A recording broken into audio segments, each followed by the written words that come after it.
Welcome to The Spread, JLN's weekly recap of options, markets, and other financial miscellany, brought to you by MyX. I'm Spencer. Here we go. I'll always vote for giving the round mound of rebound, Chuck Barkley, more airtime on TV, so I'm happy when the NCAA college basketball tourney comes around. Though Shaq isn't in the Turner studios today, I guess the news that he joined the board of Papa John's kept him away. But the great thing about the tournament is odds and probabilities and endless possibilities, and the math of a perfect bracket isn't even agreed upon. If you presume that each game is a 50-50 coin flip, which they're not, the oft-quoted odds are 1 in 9.2 quintillion. Other academics have adjusted their calculations and models to include seeding and odds. In those, your odds can improve depending to 1 in a couple trillion or 1 in 130 billion.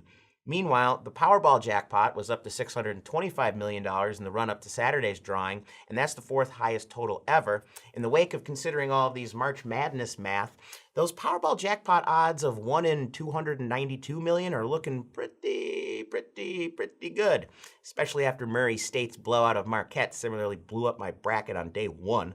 But rant done. Something completely different now. Petrobras, the Brazil state oil producer, was officially the cause of the tremendous uptick in $60 Brent puts last week. They announced they hedged output at $60 a barrel and spent $320 million doing so. Meanwhile, recall it was reported in January that Mexico hedged its oil at $55 a barrel while spending more than $1.2 billion in doing so in what is considered the largest global annual energy hedge. Then there's this fun little story out of CME about their mini boom in copper options. I got something coming out about this, but here's a teaser. There have been 4 consecutive days of record-setting open interest in the CME's copper options this week, starting on Monday and then finishing at 66,000 contracts on Thursday. The CME started focusing on growing its copper options when? Well, I think the arrow on that chart tells the tale pretty clearly. The copper complex is interesting because of its unusual global footprint. It is one of those rare commodities where there are 3 very active options contracts in 3 forms, weights and currencies of the contracts differ, on 3 continents, and the implied vols of those 3 options contracts at the LME, the aforementioned CME, and at the SHFE, the Shanghai Futures Exchange, do diverge, and by noticeable margin sometimes. So, expensive market access concerns aside, there's an arb there for the whiz kids. Stepping back from my options-centric worldview for a moment, this week was dominated by Fed headlines. The Fed is walking back. How'd Stephen Moore get his presumptive job on the board? The Fed kowtows to yada yada.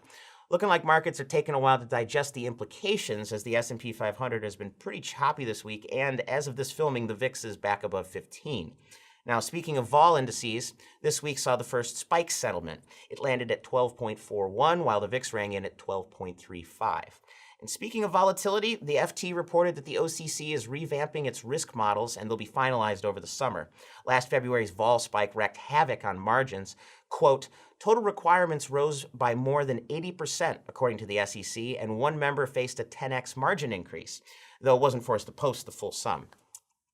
That is not the middle of the night phone call I'd want to receive. Anyway, here's to the next Cinderella story.